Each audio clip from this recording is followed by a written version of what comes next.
Now it is my honor and privilege to introduce to you my friends and my colleagues, Judge Myron Thompson and Judge Keith Watkins, to present to you 50 Miles and 50 Years. Judges?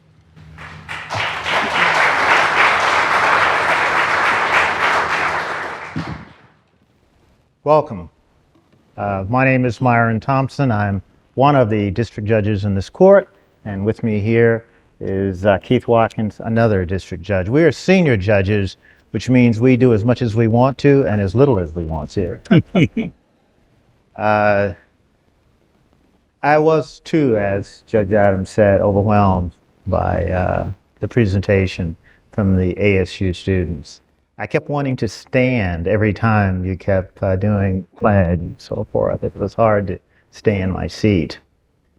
But I'd like to give you another dateline. And this dateline is 1968. Do you know what date that is? That's the date that Dr. King was assassinated. And there's another dateline, 2003, which was when Congress finally recognized a holiday for Dr. King. And another dateline, 2006, when we first actually had a Martin Luther King holiday.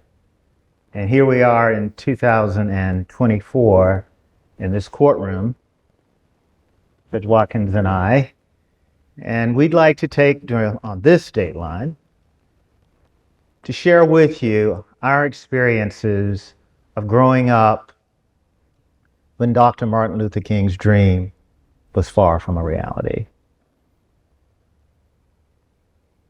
Both of us grew up essentially in two universes. Mine was a universe in which blacks were segregated. Judge Watkins's was a universe in which blacks and whites could not share equally the benefits of society. I was thinking about how we might want to relate our two universes, essentially starting around the late 1940s into the 1950s, and before Dr. Martin Luther King did his Selma to Montgomery March and his other wonderful things. And I'll begin my discussion by asking Keith, Judge Watkins. Before I do that, I want to just make one observation. It's ironic we're sitting in this courtroom. It's ironic that you and I are sitting on this podium because in 1947, and you were born in 1952, right? 51, okay. I had you. It's also ironic that I'm sitting on your left. It is, that's true. We'll talk about that in a moment. It's ironic we're sitting here in this courtroom because when we were born in 1947 and in 1951, I could not have been sitting here. There's only one place in this courtroom I could sit. Can anyone guess? The balcony. Judge Watkins could sit here, but I and every other black person in this audience would have been relegated to the balcony exclusively. And this is 2024 that we are able to share here today our experiences from that perspective. I'd like to ask you a question. What was it like for you growing up as a child? And what was your relationship with blacks in your community, if any? Well, I'm from a farm background, Alabama, for 100 years or more before I was born, 150 years probably. My four grandparents all graduated from the 8th grade, which was the custom in rural Alabama, even for rural whites. If you lived in town, you might get to high school, you might not, but all of my four grandparents graduated from the 8th grade. Small town on one side, my mother's side, farm on my father's side. So I don't know why, but my father was a Navy veteran, and he decided to move to a small hamlet of 96 people it was named Linwood. It's not there anymore. It's in North Pike County. It was on a dirt road. 75 to 80% of the population was black in my community growing up. There were no white kids my age except one girl a year older than me across the road, a dirt road. And the rest of my playmates on the farm and my friends on the farm were young black men about my age, a little bit older, some a little bit younger. I have a picture here of me and exclusively with my friend standing in the road in 1960. And I'm the only white kid in the picture, but also I'm the only barefoot kid in the picture. I told Judge Thompson he could identify me because I'm the one who's barefoot. So are you wearing shoes now? I'm wearing shoes today. So on the farm,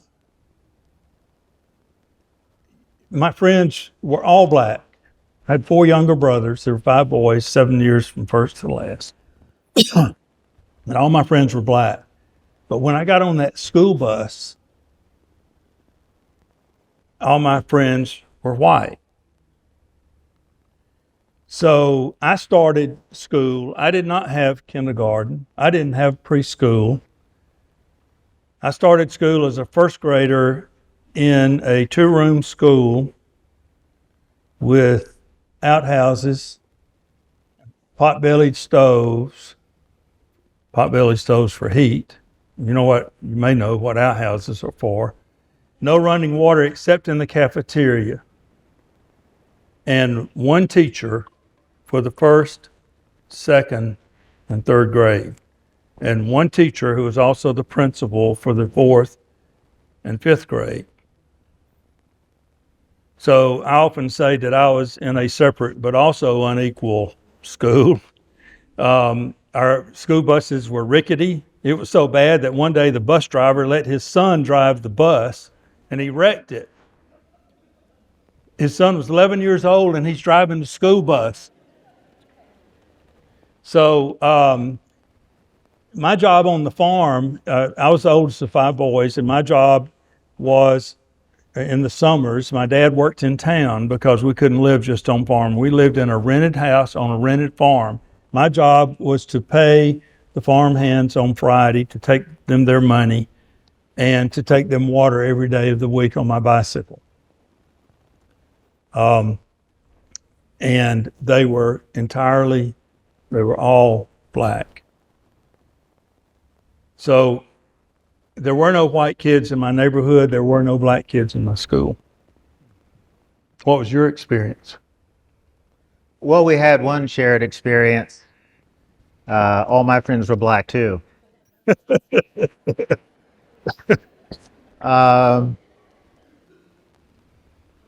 With all honesty, and I'm getting a little ahead of myself, when I went to college, the first time I'd ever met a white person, I'd been close to one. It was an all-male school, and I'll be honest with you, I really had a hard time telling white people apart. You know, all these white guys, and I'd never been around whites before, and I used to meet them in the hall, and I said, "How you doing?" Never know which particular white person I was talking to, having grown up in a community where literally everyone was black. But having jokingly said that, though, I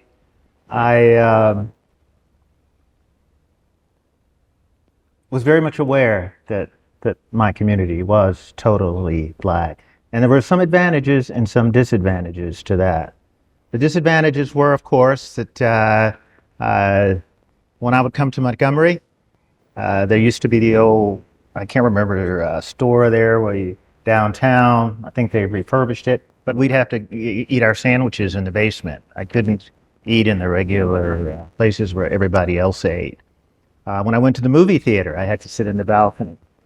I think I've told this story before. I saw Gone with the Wind from a balcony because I could not sit downstairs with everyone else.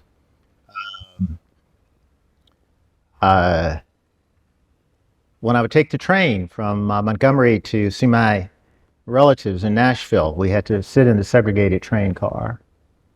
Um, and I think that the most difficult part of that was that in many ways, when you're a child, you don't realize that you are being treated differently. That sometimes you accept things as the way they are when they really don't have to be that way. Sometimes you're taught sometimes that you're second class, and someone has to unteach you that. And that's the amazing thing about Dr. King when he came along. At the same time, growing up in Tuskegee, where I grew up, I had something that perhaps I'm not even sure the schools today have. Black history was very much a part of our curriculum. I myself would often play Booker T. Washington in school plays, or other famous people.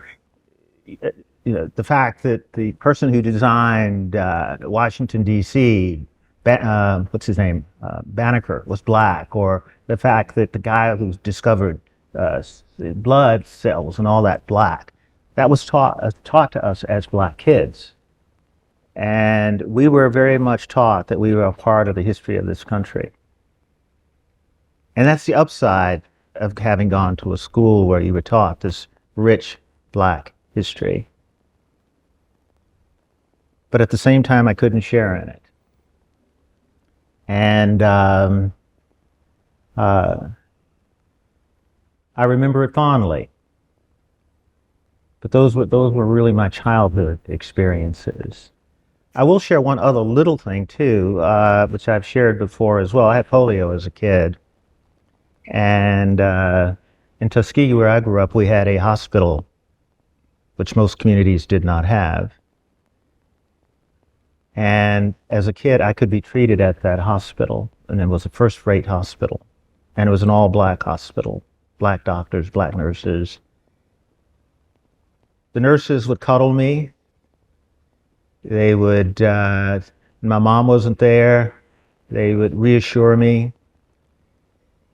But for all the other black kids in Alabama, first of all, there was a question as to whether any hospital would take you if you were a black kid, especially if you had polio. And if you got into the hospital, you went through the bottom door. The nurses would not touch you. The doctors would not touch you. That was the experience of kids who did not grow up in Tuskegee like me. And in that sense, I was fortunate. But that to me was my experience growing up during that time. What about you for high school and college and so forth, Keith?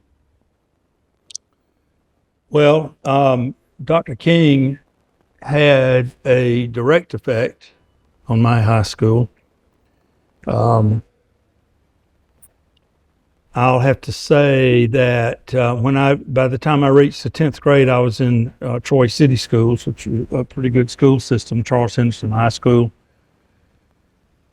And integration had started there.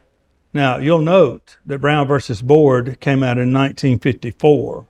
I was a senior in 1969. In 1969, from this bench on a Saturday, Judge Frank Johnson ordered, actually the hearing was in 68.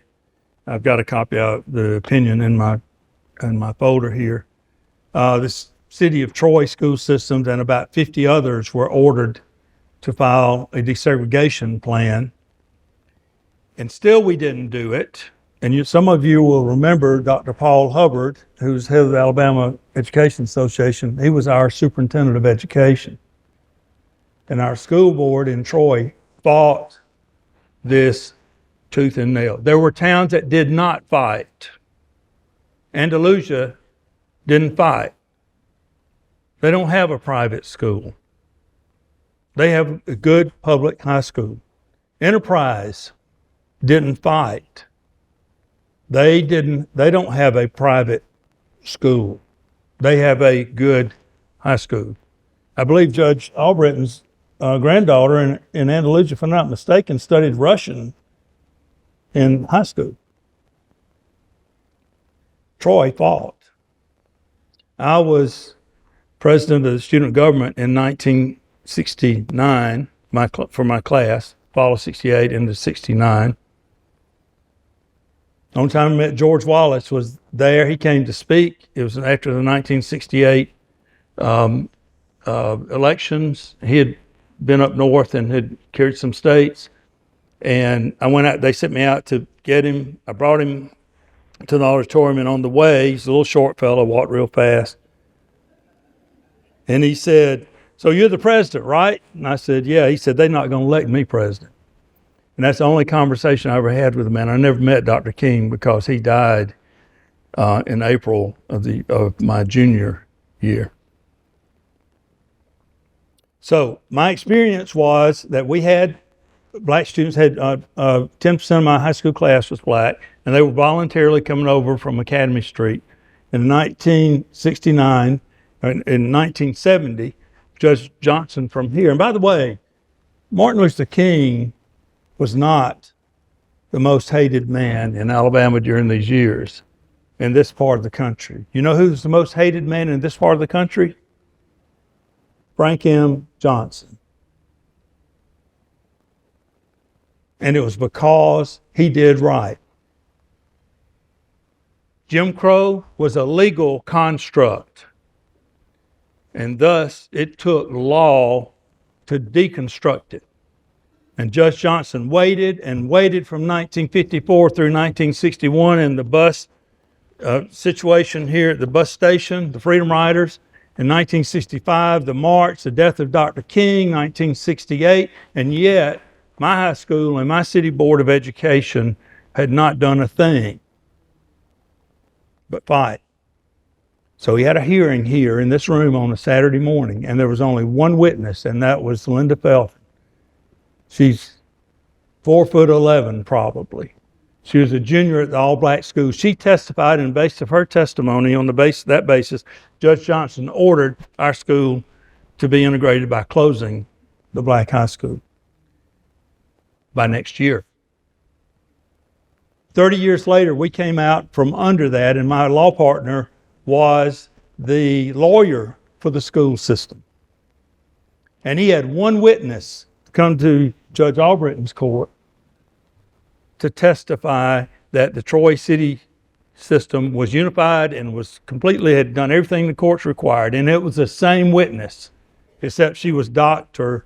Linda Felton Smith, Superintendent of Education of Troy City Schools. So my experience, I was sheltered from it. I had 10 out of 120 of my class members were African American, but the year after I was there, basically 40% of the school was African American. My school system, Macon County, actually was a school system that initiated the desegregation of all schools in Alabama. In fact, this case is called Lee versus Macon County. Unfortunately, the story about Lee versus Macon County is not a happy one. And it's not over. And it's not over.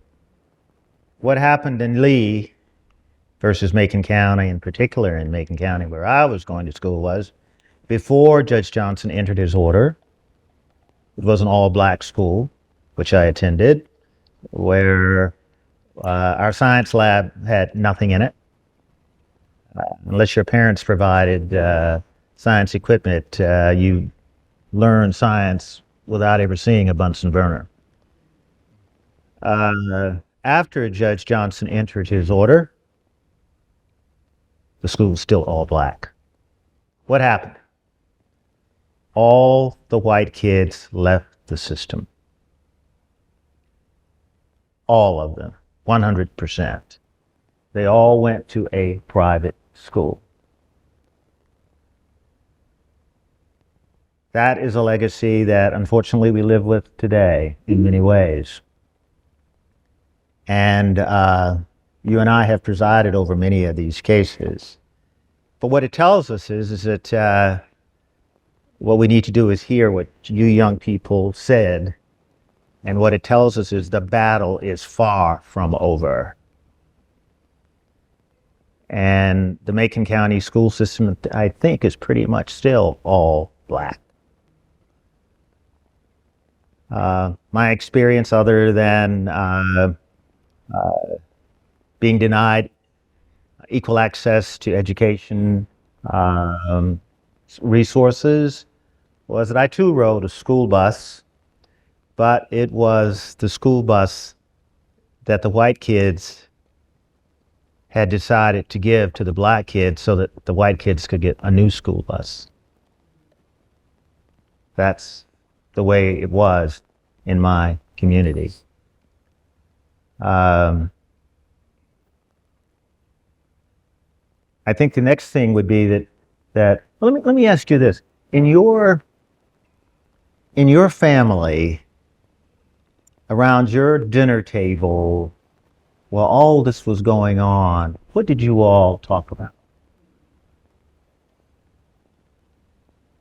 Because I have distinct memories of the conversations in my household. Yeah, and from my African American clientele in Troy, I practiced in Troy for 28 years. I had one gentleman named Lightfoot from Tuskegee who lived in Troy and would come to my office and tell me what you all talked about at the table. And it was shocking. So we had 5 boys, 5 to 7 years apart. 7 years apart. My mother graduated from high school at 17. The week later, she married my father. 2 years later, I was born, and by the time she was 26, she had 6 boys. So the first thing we talked about around the table was who's going to get the breast of the chicken. And it was usually my father.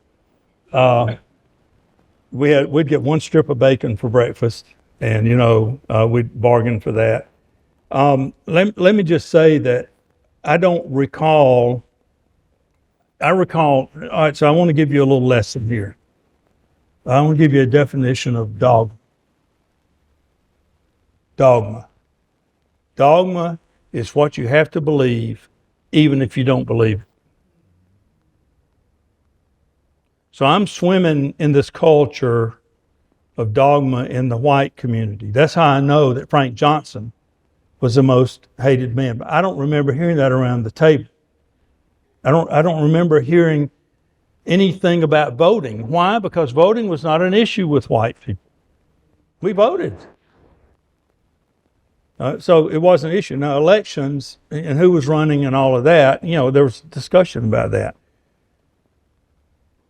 I don't remember, I have no knowledge of any Klan activities in my community or in my family. It was never mentioned. I knew about it from school, but I don't know of any history in Pike County. I do know some history in Crenshaw County of the Klan, but I don't know of any in Pike County. Now, that doesn't mean there wasn't any. I just never heard anything about it. There was a black man who lived next door to us, about 1/10 of a mile away, who was he was like our farm manager, and he was our babysitter sometimes, and he was he was either the son or grandson of a slave. And I do remember my father and him having an argument one time on the back porch. I told you about this yesterday. It was the year that Kennedy was elected. And I think Uncle Joe said something. I'm sorry, we called him Uncle Joe. That's what the whole community called him, white and black, except my daddy called him Joe Kelly. But I remember they had an argument about Kennedy being elected in 1960. He took office in 1961. What happened right after that, I've never heard a sociologist comment on, but in my community, the black folks moved to town. They were half starved out. We had some old peanut butter. We were feeding hogs one time, and a black mother came to the door and said, "I can't feed my children. Can I have some of that peanut butter?" My father said, "Sure." And she lived off that peanut butter. There was no safety net. If you were poor, you were put out if you didn't have family. My grandfather always said, every time we went by the poorhouse, when I was a boy, don't you ever get caught over in there. Because that's what happened to people who had no family support. And so, Myron, my family stories would be an entirely different account than your family stories. I didn't hear about some of the things that did happen in Pike County until Mr. Roscoe Lightfoot came to my office and over several occasions and shared with me some horrible things that happened in our county. Well, my dinner time conversation focused primarily on what can we do to stop this horror. And I remember as a small kid, 5 years old, my mother would have bridge club meetings and other things like that. And I would crawl around on the floor trying to listen to the gossip and so forth. But it always came back to the issue of, what can we do to stop what's going on? I grew up in Tuskegee, college town, essentially lived on the college campus. And many of my friends were daughters and sons of professors, daughters and sons of doctors. And during that period of time when Alabama, everything in Alabama was segregated, if an orchestra wanted to come play in Alabama, they would not play to segregated audiences. They would only play to integrated audiences. So they would either go to Tuskegee to play or ASU. That's where they would go. And so I had heard these famous people, and I knew these children who were of well-educated people. And we had our own stores. We had bookstores and grocery stores. But there was one thing we could not do.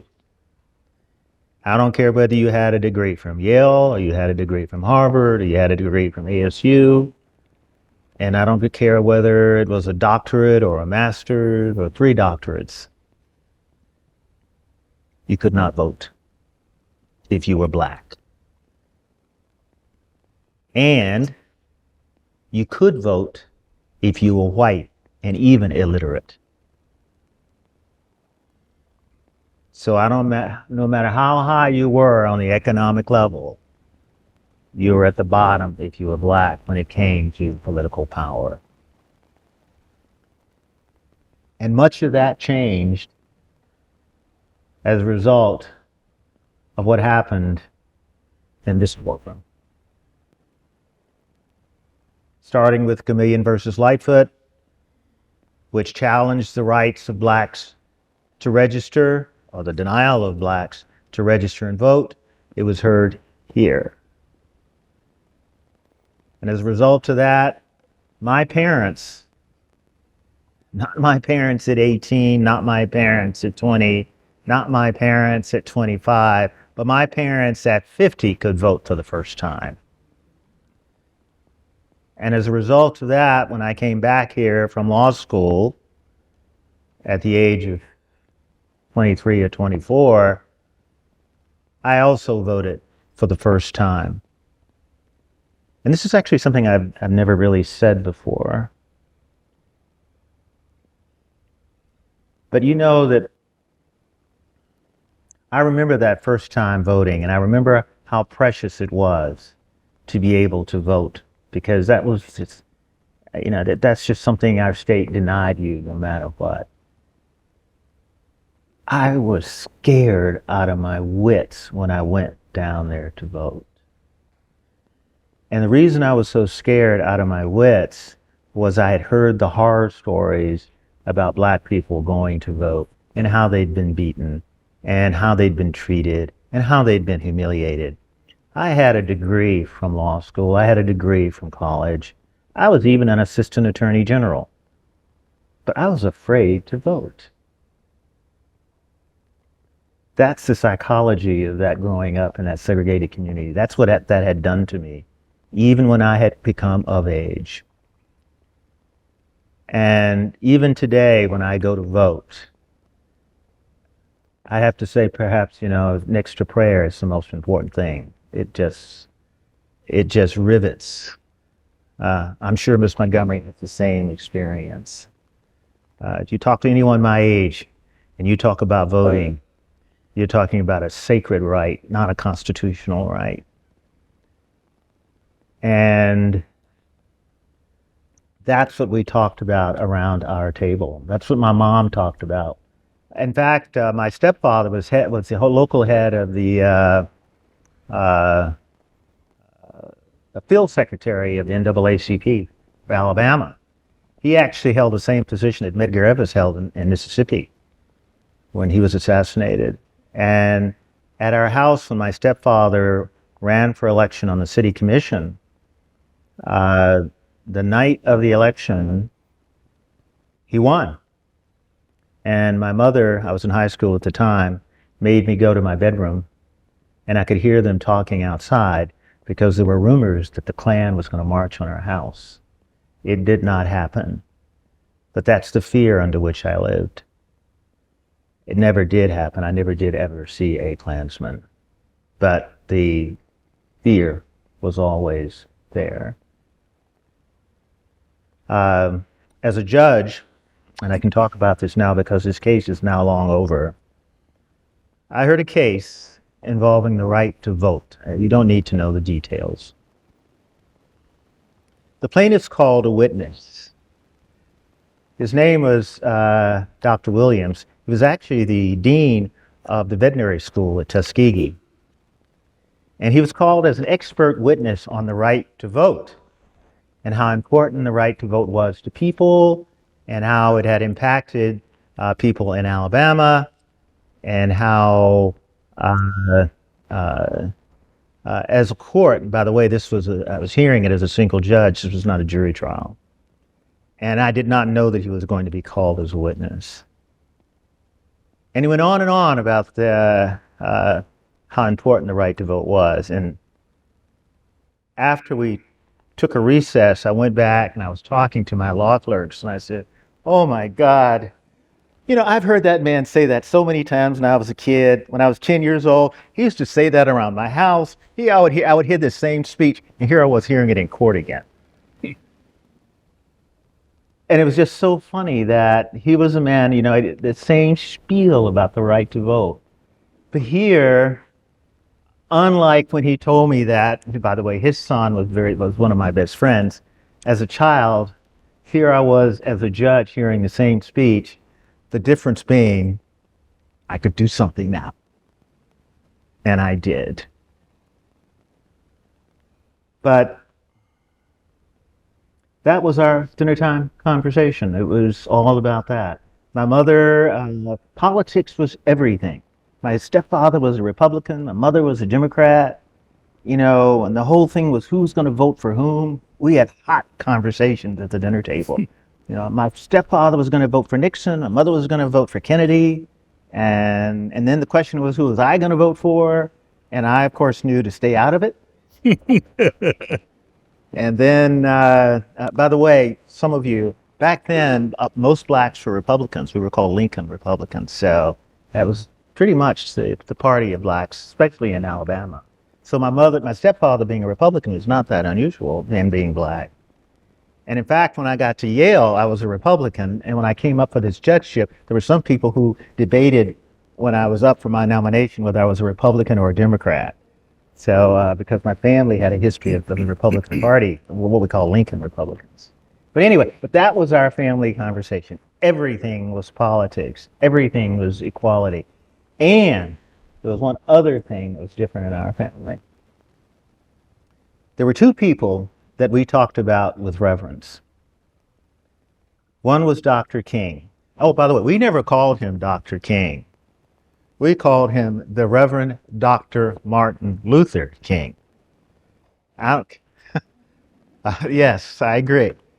It was, in other words, it was those words were said with reverence. You would say King. The Reverend Dr. Martin Luther King.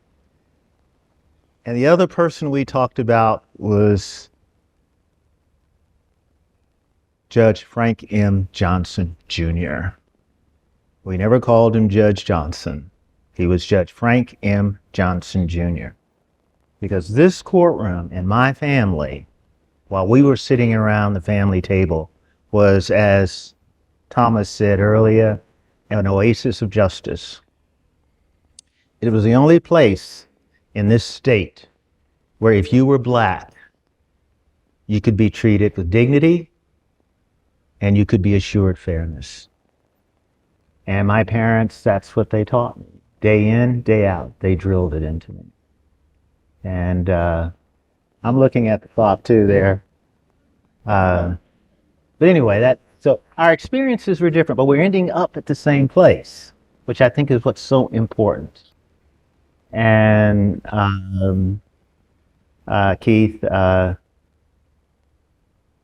and we're sitting here as two judges in this historic courtroom, which, as I said before, 70 years ago, one of us would have been up there and one of us down here. And we're talking about Judge Johnson. You said he was the most hated man, and now you are the head of the Frank M. Johnson Institute. And I am sitting here as the person who replaced him as a judge. And 44 years ago. But we don't have to talk about that. Just saying. But that is remarkable. It is those two backgrounds. And here we are together. I don't know if you have something you'd like to close with or not. Well, I can't answer the question about around the table. Uh-huh. The biggest discussion ever in Troy, Alabama, when I was growing up around the table was not about Martin Luther King, and it was not about Frank Johnson. It was not about school desegregation. It was the Beatles. The Beatles in the white community started a cultural revolution in 1963 and 64, and it was one issue. One issue. Philip Bassett, who's a year younger than I, from a prominent local family. The Beatles were the big thing. We all bought their first album. I still have my copy.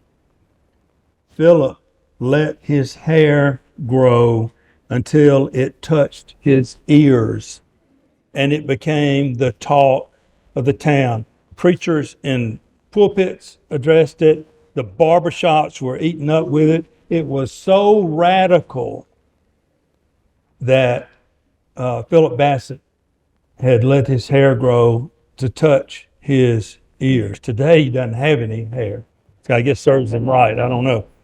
But that's just the contrast, though, of your table and our table. That's the biggest thing I remember ever being discussed at my table that I remember.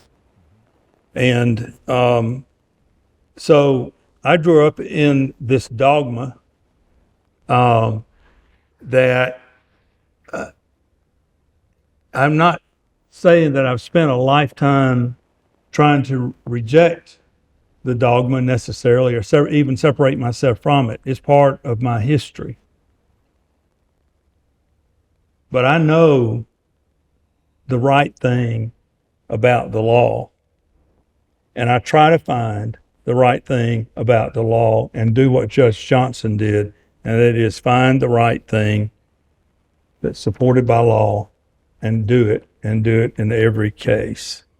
And so that's been my pledge here, and it's been an honor, obviously. Today, I was sworn in 18 years ago today. Really? Yeah. And so it's been an honor to serve with someone who's been here 44 years and who took who took the chair. Right. Yeah, that chair gets pretty hot, let me tell you, sometimes. Yeah. And So- I know, I sometimes ask myself, and I said it even yesterday, I know it's getting late, what goes into making a great judge? And I had thought about that long and hard. And what I marvel about Frank Johnson, and I think this is applicable to everyone here, that a great judge is someone who can rule in favor of people who do not look like him or her. It's a white judge who can rule in favor of blacks. It's a black judge who can rule in favor of whites.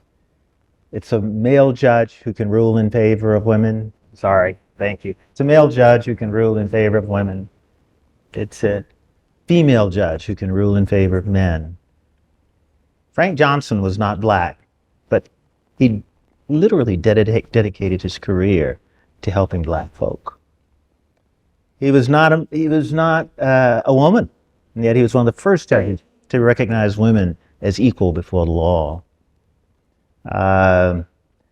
He was an incredibly brilliant judge, and yet he was the first judge to say that people who were mentally ill and mentally challenged were entitled to be treated as humans. Everything about him was about who he was not. Isn't that amazing? And so when someone says, what goes into being a great judge?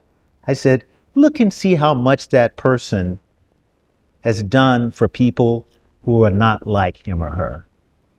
You, in your remarks about Dr. King, said it's all about giving, but it's also all about giving to people who don't share you. If you're a Christian, it's about caring about Muslims. If you're a Muslim, it's about caring about Christians. If you're black, it's about caring about whites. If you're a Jew, it's about caring about Protestants. It's Protestants about caring about Jews. And on and on and on and on. That's the real test of the rule of law. And Judge Johnson stood for that. Because I just marvel at the idea, why does he care about all these people with whom he shares nothing? And I think it was because he believed in the rule of law. And the rule of law says you should not care about what other people are like. You just do what is right. And that's it. That's the end and the beginning.